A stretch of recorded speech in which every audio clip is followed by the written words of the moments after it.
नमस्कार। धार्मिक रतन चैनल में आपका स्वागत है।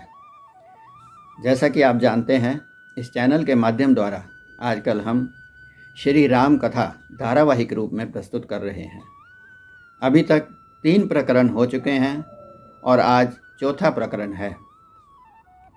पिछले प्रकरण में आपने जाना था कि सती का सीता का रूप धारण करने के कारण भगवान शंकर क्षुब्ध हो गए थे और उन्होंने अपने मन में यह प्रण किया कि अब इस तन से सती की और मेरी भेंट नहीं होगी।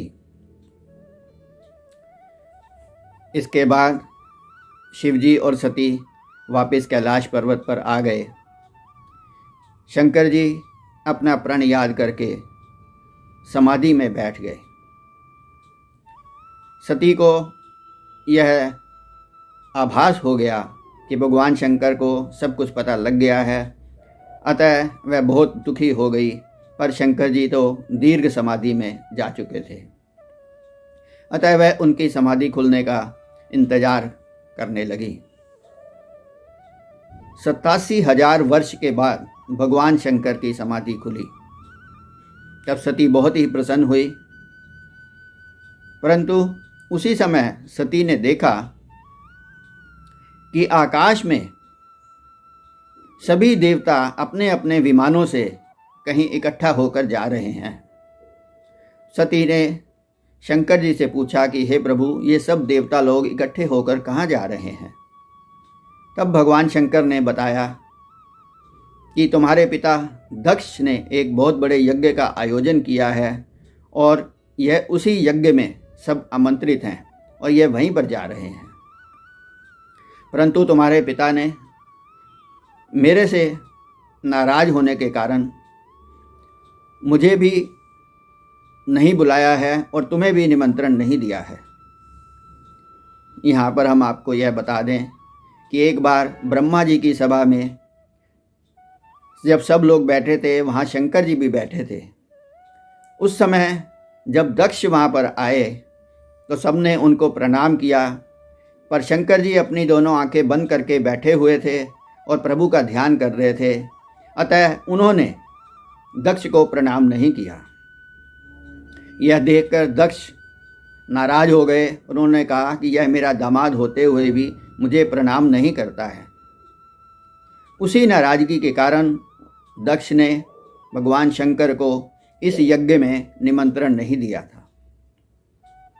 सती ने कहा कि मैं तो अपने पिता के घर जाना चाहती हूँ। शिवजी ने समझाया कि यद्यपि माता पिता एवं मित्र के घर में बिना बुलाए भी जाने में कोई बुरी बात नहीं है, परंतु जहाँ कोई विरोध मानता हो वहाँ जाना उचित नहीं है। परंतु सती ने जिद की। तब भगवान शंकर ने उनको नंदी एवं कुछ अन्य गणों के साथ वहां भेज दिया। हरि इच्छा भावी बलवाना, हृदय विचार ही शंभु सुजाना। राम सिया राम जय जय राम। पिता भवन जब गयहूँ भवानी, दक्ष त्रास काहू न सनमानी। इस प्रकार जब अपने पिता दक्ष के घर में सती पहुँची तो वहाँ किसी ने भी उसका सम्मान नहीं किया। दक्ष ने भी नहीं पूछा, केवल एक माता ही मुस्कुरा करके मिली। यह देख करके सती बहुत दुखी हुई और उसे एहसास हुआ कि भगवान शंकर ठीक ही कह रहे थे, मुझे यहाँ नहीं आना चाहिए था। फिर सती ने जाकर के जब यज्ञशाला में देखा तो वहाँ जहाँ सभी देवताओं को भाग दिया गया था उसमें शंकर जी का भाग नहीं था। यह देखकर सती को बहुत ही अपमान लगा। इसी घोर अपमान के कारण सती ने वहाँ पर घोषणा की कि इस स्थान पर जिन लोगों ने भी शंकर की निंदा की है या सुनी है वह सब उचित दंड पाएंगे। और मैं भी, क्योंकि इस दक्ष की देह से ही पैदा हुई हूँ, अतः मैं अपनी इस देह का यहीं पर योग अग्नि में भस्म करके त्याग करती हूँ। सती ने अपने शरीर का त्याग करने से पूर्व भगवान से यह वर मांगा कि मैं हर जन्म में भगवान शंकर को ही अपने पति के रूप में प्राप्त करूं। ऐसा कह करके सती ने योग अग्नि में अपने शरीर को भस्म कर दिया। अस कही जोग अग्नि तनु जारा, भयहु सकल मख हाहाकारा। ऐसा कहकर सती ने योग अग्नि में अपने शरीर को भस्म किया तो सारे यज्ञ में हाहाकार मच गया। नंदी एवं अन्य गणों ने यज्ञ में बहुत सारी बाधाएं उत्पन्न कर दी। और जब यह समाचार शंकर जी को मिला, समाचार जब शंकर पाए, वीरभद्र करी कोप पठाए। और उन्होंने भी क्रोध में आकर के वीरभद्र को भेजा कि तुम जाकर के इस यज्ञ का विध्वंस कर दो। यह वीरभद्र शंकर जी की आज्ञा पाकर यज्ञशाला में पहुंचा और उसने जाकर के दक्ष का सिर काट दिया और उसको अग्नि में जला दिया। इसके बाद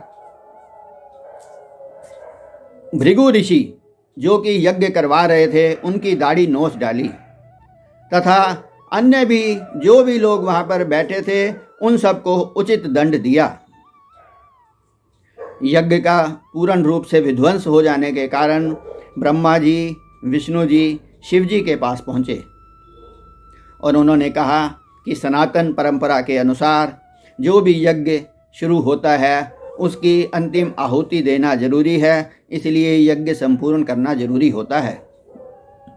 अतः अब आप क्रोध को त्याग कर दक्ष को क्षमा करें और स्वयं उस यज्ञशाला में चलें और यज्ञ को संपूर्ण करें।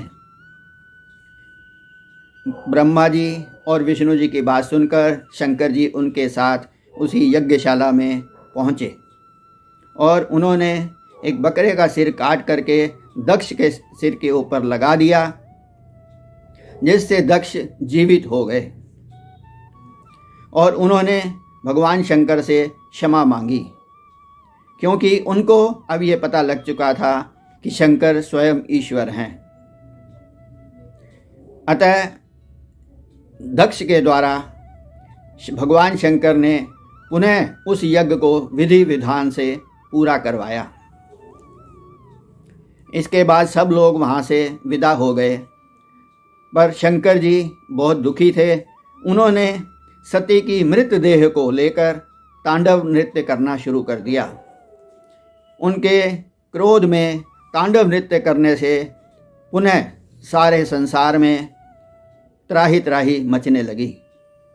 तब ब्रह्मा जी ने विष्णु जी को बताया कि अगर भगवान शंकर अपना क्रोध नहीं त्यागेंगे और इसी तरह रहा तो सारी सृष्टि भस्म हो जाएगी, अतः आप कुछ करें।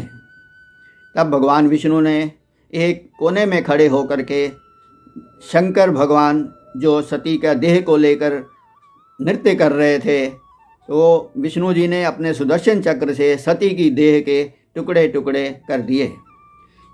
कहते हैं सती की देह के अंग जहाँ जहाँ गिरे वहाँ स्वयं सिद्ध शक्तिपीठ स्थापित हो गए। सती के शरीर के 52 अंग गिरे, जिससे कि 52 शक्तिपीठ स्थापित हुए। उदाहरण के लिए सती के नयन जहाँ गिरे थे वहाँ नयना देवी मंदिर बना।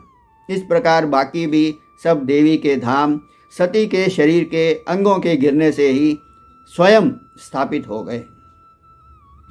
कुल 52 शक्तिपीठ हैं। इस प्रकार आपने देखा कि किस प्रकार दक्ष के यज्ञ में सती ने अपना देह त्याग कर दिया और भगवान से यह वर मांगा कि वह अगले जन्म में भी भगवान शंकर की ही पत्नी बने।